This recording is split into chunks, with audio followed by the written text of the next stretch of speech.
O principal fator para você se tornar um bom investidor em ações é entender principalmente o modelo de negócio daquela empresa que você quer investir. E nesse vídeo aqui eu separei a Apple para a gente poder analisar em conjunto, você entender um pouco mais sobre o modelo dela. Inclusive, essa aqui é uma série de ações americanas que nós vamos analisar em conjunto aqui. Então já se inscreve no canal, deixa o dedo like e aperta na playlist posteriormente para verificar as outras ações que a gente vai analisar em conjunto. E já deixa também aqui qual a próxima ação que você gostaria que eu analisasse aqui com você, tá? E para a gente poder entender aqui o modelo de negócio da Apple, já pega o teu celular na mão e pensa o seguinte: quanto você pagou nesse aparelho, né? Se é Apple, Samsung, não importa. O que eu quero que você entenda aqui é olhar para o modelo de negócio olhando para o horizonte real, né? Então, peguei o aparelho aqui na mão, paguei 10 mil reais aqui nesse aparelho aqui da Apple, né?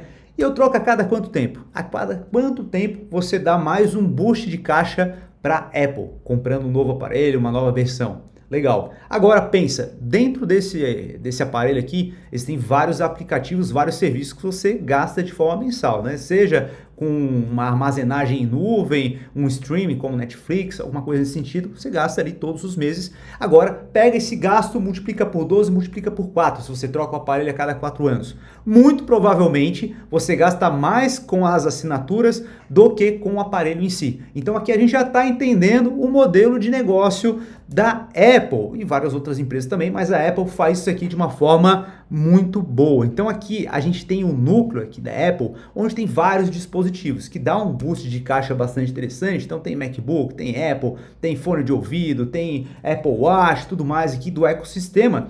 E todo esse ecossistema aqui gera diversas linhas de receitas, seja receitas próprias dos serviços da Apple e também de outros desenvolvedores, né, que estão fora, mas que também geram receita para a Apple. Então os caras construíram aqui um modelo de negócio extremamente interessante. E eu falei para você que a gente vai verificar esse vídeo aqui de uma forma mais robusta, né? A gente entender de fato a trajetória da Apple. É importante que a gente compreenda o que a empresa passou para ela chegar no patamar que ela está hoje, para a gente poder analisar o que a gente pode esperar daqui para frente. Então a gente vai seguir essas etapas no vídeo de hoje. Então a Apple surge lá em 1976 com esses três caras aqui, tá? O Steve Jobs, o Steve Wozniak e o Ronald Wayne. Esse Ronald Wayne aqui, cara, esse rapaz aqui, ele fez uma cagada bastante grande. Ele saiu da Apple ali com um pouco mais de 2 semanas e vendeu a participação dele por $800, cara. É realmente complicado, né? Esse cara deve estar com depressão até hoje, né? E aí é o seguinte, os dois Steves aqui, eles desenvolveram o primeiro Apple ali, todo montado na mãozinha ali e tudo mais, não tinha nem tela o negócio, né? O Apple I aqui, que eles acabaram montando, né? Não foi uma grande coisa, mas a gente percebe que o negócio começou a rodar de fato em 1984 com o Macintosh, que foi lançado aqui, e aí sim o negócio começou a rodar, mas no entanto, entretanto, todavia, a gente percebe que de 1985 a 1996 as coisas não começaram a andar muito bem, logo depois que os membros ali acabaram tirando o Steve Jobs da Apple. Você sabia disso, que o Steve Jobs saiu da Apple durante um período aqui relevante de tempo? E de lá para cá, simplesmente a Apple entrou em crise, chegando de tal forma que em 97 a Apple tinha 90 dias de caixa, estava à beira da falência. Isso são rumores aqui, eles tinham 90 dias de caixa, né? E o que aconteceu? Basicamente que o Steve Jobs ele não concordava com os rumos ali que a Apple estava tomando, eles estavam diversificando demais as formas de produção, com diversos produtos, os clientes pediam um produto com configuração X para colocar naquela rede de loja para poder vender, outro pedia de outra forma, então acabou ficando muito sortido, diversificado, isso aumentou custos ali e acabou gerando problemas para a Apple, né? E o que acabou salvando a Apple? O nosso amigo Bill Gates aqui e o Steve Jobs voltou para a parada, né? Porque o Steve Jobs, quando foi tirado da Apple, ele formou uma nova empresa chamada Next e simplesmente a Apple comprou de volta, comprou de volta não, né? Mas eles compraram a Next e de quebra o Steve Jobs acaba voltando e com isso ele trouxe o Bill Gates como um investidor da Apple que acabou aportando ali 150 milhões de dólares para poder salvar a Apple. Naquele momento, os investidores ali não curtiram muito, né? Teve a apresentação do Steve Jobs em 97, que foi apresentado o modelo ali e o Bill Gates ali, ele forneceria o pacote Office lá dentro da Apple por 5 anos e os investidores não gostaram disso, né?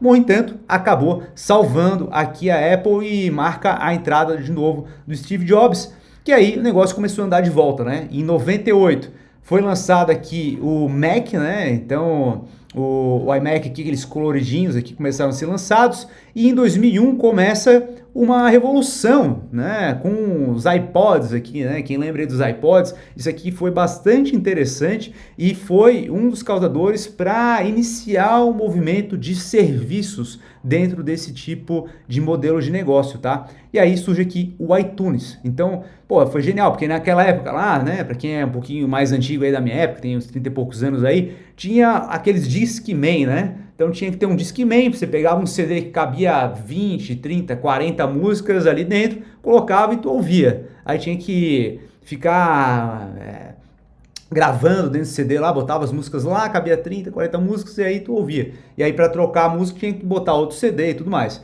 Então, pô, a partir do momento que tem um dispositivo que cabe milhares de músicas ali dentro, isso aqui é sensacional, né? Poupa muito espaço e tudo mais, acaba sendo muito mais portátil. E o iTunes começou a revolucionar isso, porque agora tu podia comprar as músicas direto por ali e naturalmente a Apple ganhava uma graninha em relação a isso. Então o modelo de negócio começou a ser bastante interessante. E em 2007 eles lançam o primeiro iPhone aqui que começou a decolar, né? Então esse iPhone aqui, para quem lembra, pô, foi sucesso total. E em 2008 a Apple Store é lançada, né? Então muito com a pegada aqui do iTunes, aqui com as músicas e tudo mais, a Apple Store agora para os aplicativos. E aí com isso eles liberaram ali para vários desenvolvedores de várias empresas criarem seus aplicativos e colocarem ali dentro. E aí o negócio começa a encaminhar muito, né? De tal modo que hoje esse ecossistema como um todo de aplicativos dentro da Apple movimentam 1,4 trilhão, né? De forma global aqui, né? Então bateram um recorde aqui de 1,4 trilhão de movimentação. Então é um valor bastante considerável, né? E agora a gente percebe que o Steve acabou morrendo, né? E quem acaba entrando aqui é o Tim Cook. Acaba se iniciando aqui a terceira reinvenção da Apple e aqui de 2011 a 2020 vai dar uma olhada em que acabou acontecendo, tá? Durante esse período, em 2019, a Apple acaba marcando a ser a primeira empresa a ter um valor de mercado de 1 trilhão de dólares, o que é absurdo, né? Algo inimaginável muitas vezes durante aquele período ali de uma empresa atingir esse patamar de preço. Agora tá comum, né? Uma cacetada de empresa aí já vale mais de 1 trilhão de valor de mercado, mas isso aqui é um marco que é absurdo. Hoje a Apple já vale mais de 4 trilhões de valor de mercado. Mas para você entender aqui a dimensão, tá? Vou até dar um zoom aqui, a dimensão em segundos do que é 1 trilhão. Então, se a gente tem em segundos 1 milhão, a gente tem 12 dias, né? E isso aqui remete também àquele filme lá do Justin Timberlake, onde o dinheiro não é contabilizado como dinheiro, é contabilizado como tempo de vida, né? Então, isso aqui faz muito sentido para a gente poder entender. Agora, 1 bilhão de segundos é o equivalente a 32 anos. Pô, já é uma diferença gigantesca em relação a 1 milhão. Agora, 1 trilhão em segundos é equivalente a 31.600 anos, 31.600 anos, cara, tem noção disso? É absurda essa diferença aqui de magnitude, né? A gente falando, 1 bilhão, 1 trilhão, às vezes a gente não tem noção da diferença de tamanho aqui, de quantidade de dinheiro que a gente está falando aqui de fato, né? E agora, continuando aqui para o próximo tópico, a gente vai dar uma olhada em relação aos resultados, né? Então a gente deu uma olhada em relação à história ali da Apple, como é que ela se desenvolveu e tudo mais. Agora vamos entender um pouquinho mais em relação ao que ela gera de receita.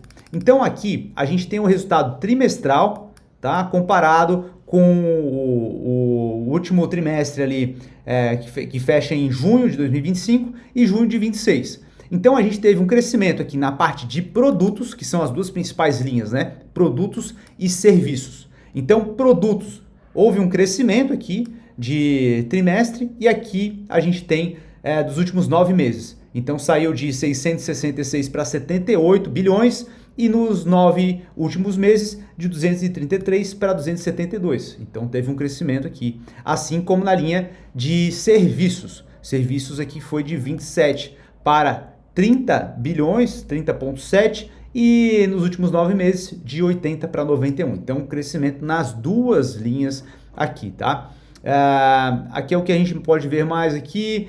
Aqui a gente tem os custos, né? Então os custos em relação aos dois tipos de serviços, de receita que a gente tem aqui, produto e serviço, houve um aumento nas duas frentes, né? Então natural, se aumenta a receita, é natural que os custos aumentem também. As despesas operacionais, né? Naturalmente aumentando também aqui de um ano para o outro. A gente precisa verificar a última linha lá, como é que ficou o lucro líquido, né? Que é o net income. Então a gente tem aqui também um crescimento. De um ano, de trimestre para o outro, um crescimento, assim como os últimos 9 meses também houve crescimento, tá? Agora, em relação às vendas ao redor do mundo, né? Nas Américas, incluindo aqui Brasil, aqui é a maior parte, né? Então, Estados Unidos, Canadá, México, aqui a América do Sul, né? Então, aqui houve um crescimento também. Na Europa, houve também um crescimento. Na China, também houve um crescimento. Japão também, e na Ásia também houve um crescimento. Então, ao redor do mundo, houve um crescimento trimestral aqui de 94 bi para 109 bilhões, tá? E nos últimos 9 meses também houve crescimento em todas as frentes. Então, é algo importante a gente entender aqui, que não tem um mercado especificamente que está pior do que o outro, ela tem um crescimento bastante grande. E quando a gente pega esse somatório aqui, a gente percebe que a quantidade a relevância fora das Américas já é maior, né? É mais de 50%. Então, não é uma empresa totalmente dependente da economia americana, é uma empresa que tem uma diversificação da sua receita de forma global. Então, investir na Apple te traz uma diversificação além do mercado americano, tá? E aqui, em relação à venda de cada produto. Então, o principal produto que a Apple possui em questão de venda é o iPhone, né? Então teve um crescimento bastante grande aqui de iPhones aqui no trimestre, foi para 54 bilhões. O Mac também teve um crescimento aqui expressivo, né? Um crescimento aí de coisa de 20% nos Mac nesse último trimestre. A gente vai trocar uma ideia para entender o que acabou acontecendo aqui. Em relação aos iPads, aqui teve uma queda, né? Então teve uma pequena queda aqui nos iPads, e os outros acessórios, fone de ouvido e tudo mais, teve um pequeno crescimento também. E na parte de serviços, teve um crescimento também relevante, que é explicado também por esse aumento aqui de vendas dos MacBooks ali também, tá? A gente vai trocar uma ideia sobre isso um pouquinho mais na frente. E aqui a gente vai entender em relação à linha aqui, ó, de Mac. Por que a Mac subiu? A gente tem dois dispositivos aqui. Tem o MacBook New, que acabou sendo lançado, que é um MacBook com menor custo. Então, os dispositivos ali, os aparelhos da Apple, são conhecidos por serem um pouco mais caros do que a média dos seus concorrentes. E eles lançaram o MacBook New justamente para poder atrair mais clientes para o ecossistema da Apple. E isso faz justamente com que a linha de serviços aqui acabe aumentando também. É um pensamento de médio e longo prazo aqui, tá? Aumentar a receita recorrente a partir de um novo dispositivo. E quem acaba utilizando o Mac e dispositivos da Apple sabe muito bem que eles conversam muito bem entre si. Boa parte das pessoas, né, como a gente pode ver aqui nas linhas de venda, boa parte das pessoas utilizam o aparelho da Apple, né? Mas por vezes acabam não tendo um aparelho de trabalho, de fato, da Apple, e a partir do momento que você acaba comunicando os dois ao mesmo tempo, é o melhor dos mundos, né? Então, por exemplo, aqui, eu estou gravando esse vídeo aqui agora, e quando eu tinha um computador Windows, eu precisava esperar ele consolidar dentro, eu estou gravando com uma câmera da Apple aqui, né, o iPhone. Então, eu estou gravando com o iPhone, esse vídeo precisava maturar ali dentro do iPhone, depois subir na nuvem para o Drive, então tinha aquele mais tempo de carregamento, depois jogar para dentro do dispositivo para poder fazer edição e renderização. Dessa forma aqui, simplesmente ele está conectado como uma webcam, eles conversam pela nuvem ali do sistema mesmo, e a partir do momento que eu pausar aqui o vídeo, esse vídeo aqui ele já está dentro do MacBook de uma forma muito mais ágil, muito mais acelerada, então acaba facilitando bastante, né? Então você pode continuar o trabalho que você está desenvolvendo em qualquer dispositivo, então acaba facilitando bastante e quem acaba tendo experiência acaba gostando e tende a permanecer utilizando os serviços ali da Apple, tá? E outro ponto também em relação ao Mac Mini, que nunca foi um grande produto de vendas ali da Apple. No entanto, está sendo muito demandado, né? Então tem até a notícia aqui que vai ter uma escassez aqui de oferta por bons meses, justamente porque com o avanço da inteligência artificial, a gente tem uma demanda bastante grande por esses Macs aqui, ó, desses Macs Mini, porque as pessoas estão colocando para trabalhar 24 horas por dia com os agentes ali do cloud e tudo mais, e ele acaba funcionando muito bem para isso. Então a demanda desse aparelho aqui cresceu bastante, tá? E agora a gente vai dar uma olhada aqui nas linhas de receita, de serviços, porque boa parte das pessoas aí acabam não entendendo muito bem ali a parte de serviço, o que está contemplado em serviços dentro do ecossistema da Apple, tá? Então vamos dar uma olhada aqui. A gente tem alguns pontos, tá? Linha de serviço, então, né? A gente tem as comissões dos aplicativos da Store. Então, se você é um desenvolvedor e quer criar um aplicativo, jogar lá dentro da Apple Store, se você tiver algum cliente que vai pagar por aquele aplicativo, mais ou menos 30% desse faturamento vai ficar para a Apple. Então, porra, é uma linha aqui bastante robusta. Outro ponto aqui é que a Google paga por volta de 20 bilhões por ano para ser um navegador padrão lá no Safari, tá? Então é uma grana bastante relevante aqui que a Apple acaba ganhando todos os anos do Google, tá? Outra linha de serviços é o iCloud. Então, pô, você tá ali, quer tirar uma foto, aparece aquela mensagem. Ah, você não tem mais memória, né? Complicado o negócio aí. Clica aqui que você vai adicionar mais espaço na nuvem. Aí você vai lá e compra aqui e fica pagando aquilo de forma recorrente e a Apple tem uma linha de receita bastante robusta com isso daqui. Outras assinaturas próprias da própria Apple, né? Então eles têm o Apple Music, o Apple TV, tem o Fitness Plus, News Plus, então todas essas aqui são linhas de receita que a Apple acaba tendo. Eles têm o seguro do aparelho também com a Apple Care, publicidade dentro da Apple Store, então ali dentro da Apple Store alguns aplicativos acabam patrocinando para poder aparecer primeiro, então é mais uma linha de receita que a Apple acaba tendo. Eles têm os serviços também de pagamento, né? Tem o Apple Pay, o Apple Card, então essas transições acabam gerando uma receita também para a Apple. Então a linha de serviços aqui é extremamente importante e aí a gente percebe justamente isso, tá? Agora, em relação à margem bruta, a gente tem os produtos, que são os aparelhos físicos de fato, e para cada 100 dólares desses produtos, fica 40 dólares mais ou menos para a Apple de lucro, tá? De margem bruta, na verdade. Na parte de serviços, a cada 100 dólares, sobra aproximadamente 76 dólares. Então a linha de serviços ela é muito mais lucrativa e gera uma receita recorrente. Então, quanto mais dispositivos as pessoas tiverem do ecossistema da Apple, melhor, porque naturalmente é um cliente potencial a mais para outros serviços do ecossistema como um todo, tá? E agora vamos entender um pouco mais o que está acontecendo nesse momento agora. Então, se a gente olha, o último resultado que a gente teve aí anunciado, né? A gente tinha uma projeção dada pelos analistas, esperavam em relação ao resultado da Apple, de 1,89 no lucro por ação. E foi aferido aqui 2,02, ou seja, teve um ganho acima do esperado, de 6,74%. Na parte de receita, também teve um crescimento acima do esperado, 0,42%. Aí você olha para as ações, pô, então está subindo, né? Não, nesse último mês aqui está caindo 2,9%, chegou a cair aqui, nessa queda aqui, ó, chegou a cair 10%.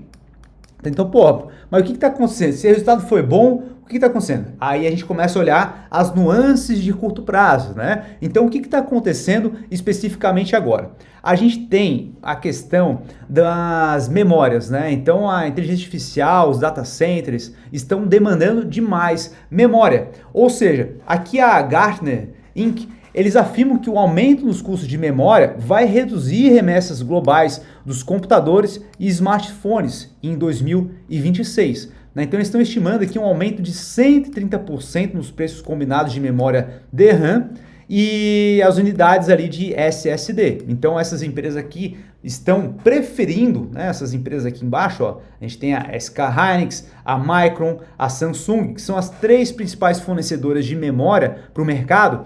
Eles estão vendo esse investimento massivo em infraestrutura para inteligência artificial e eles estão preferindo fornecer para eles, né, porque eles conseguem aumentar o preço e naturalmente quem tem que pagar mais caro agora são empresas como a Apple para poder colocar dentro do seu dispositivo. E isso acaba afetando também a cadeia produtiva, porque não tem memória para todo mundo, né? As projeções é que final de 27 ali a demanda supere muito mais do que a oferta como um todo, tá? Então isso aqui está acontecendo e com esse aumento de preço, o que se espera é que possivelmente a venda de dispositivos ali como um iPhone, um MacBook, acabe tendo uma reduzida. E naturalmente, né, a pessoa que comprou uma versão anterior permaneça com aquele dispositivo por mais tempo e não troque na mesma frequência que ele está acostumado a trocar anteriormente por conta de um possível aumento de preço. Então o mercado olha para esse cenário possível futuro e já bate agora um pouco na ação, né? Então é isso que acaba acontecendo muito no curto prazo. Outro fator também, o Tim Cook, ele deixou o comando da Apple também, né? Então ele vai ficar até agora setembro e aí vai trocar a gestão. Então é mais um ponto de receio ali, pô, o que vai acontecer a partir de agora, como é que vai ser e tudo mais, né? Então o mercado acaba tendo uma certa desconfiança. E agora eu quero trazer aqui, ó, 5 principais riscos na minha visão aqui em relação à Apple, né? Porque nem tudo são flores, a gente precisa mapear também quais são os riscos de investir numa empresa. Toda empresa tem as suas vantagens e tem os seus pontos de atenção, os riscos inerentes ali daquela operação. Então, 5 principais aqui para a gente poder dar uma olhada, tá? Metade da empresa do faturamento ali da empresa depende de um produto só, que é basicamente o iPhone, que ele tem as suas vantagens competitivas, mas a gente vive num mundo totalmente disruptivo e o que ele foi de disruptivo lá no passado pode acontecer com uma outra empresa, outra tecnologia surgir e tudo mais. Isso pode acontecer, está fora do controle da Apple, né? Tem o risco regulatório ao redor do mundo também, que pode afetar as receitas. Então, a gente tem aqui o caso na União Europeia, que está sendo discutido aqui sobre as taxas que estão sendo cobradas justamente sobre os serviços, as vendas dos aplicativos dentro do ecossistema da Apple, né? Então, é possível que haja uma redução daqueles 30% para algo em torno de 26%. Então, isso acaba afetando a receita da Apple também. Nos Estados Unidos, também tem risco regulatório, está tendo uma disputa da fabricante de jogo ali do Fortnite, né? Então é um jogo bastante popular aí e a Apple foi obrigada por enquanto a deixar o usuário pagar fora do ambiente. Então a desenvolvedora pode colocar um link ali, ó, tu quer comprar por fora aqui do ambiente da Apple, pode comprar nesse link aqui, o cara vai para lá e compra o jogo por fora, né? Então isso acaba sendo ruim para a Apple, ainda não está decidido de forma final, vai iniciar o julgamento de fato ali agora a outubro, né? Mas é um risco aqui para a Apple criar um precedente aqui para outros desenvolvedores e tudo mais, né? Esse ponto aqui da Google pagar 20 bilhões por ano é um contrato que é renovado de forma anual, né? Então pode ter novas negociações, esse valor pode cair, a Google pode não querer mais utilizar isso, né? Que acaba não sendo tão interessante porque a Apple tem uma massa gigantesca de usuários, né? Mas esse contrato que pode ser revisto, né? Outro fator é a China, né, que tem uma política por vezes de prestigiar mais as empresas internas. Existe uma briga bastante grande em relação aos Estados Unidos e China para defender as suas, né? O próprio Estados Unidos também faz isso em relação à China, então restringiu o TikTok de algumas formas ali e tudo mais, né? Então isso pode acabar afetando em algum momento a Apple, que tem 15% da sua receita vinda da China, Hong Kong e Taiwan, tá? Outro ponto que a gente discutiu aqui são os custos que estão fora do controle da Apple, né? O custo de insumo fora do controle. Então a gente acabou de ver o caso de memórias aumentando de preço, tá? Então as empresas aí que fornecem memórias estão aumentando os preços, devem aumentar ainda mais. E naturalmente no curto prazo, os múltiplos da Apple estão mais esticados historicamente, né? Se a gente pega indicador aí como o PL, está em 35,5 vezes o preço histórico, né? Teve alguns momentos um pouco maiores aqui, no entanto está num patamar um pouco mais elevado. Para o investidor de longo prazo, está acostumado com as oscilações e tudo mais, acredita na tese para daqui a 10, 15, 20 anos, é um ponto que acaba não tendo tanta relevância, que você vai fazer alguns aportes de forma recorrente, vai fazer um preço médio ao longo do tempo, né? No entanto, acaba sendo um risco maior de curto prazo de alguma notícia um pouco mais pessimista acabar afetando uma empresa que, por vezes, quando ela está com múltiplos mais esticados, ela acaba apanhando mais quando existe alguma incerteza mais forte, tá? Então, a gente acabou de analisar aqui juntos a empresa Apple. Se você gostou desse vídeo, cara, deixa um dedo no like, se inscreve aqui no canal. Eu quero te fazer um convite para participar aqui do workshop Investidor Global, tá? Se você quer aprender a investir lá fora, partindo do zero mesmo ali, entra no workshop, participa lá, que eu tenho certeza que você vai gostar bastante, vai te ajudar muito, tá? Não se esqueça também de me seguir no Instagram, cara. Tem o perfil aqui embaixo, tá? Vou deixar na descrição, no comentário fixado ali. Vai lá, eu posto bastante conteúdo por lá também. Fechou, meu amigo? Forte abraço, a gente se vê no próximo vídeo. Tchau.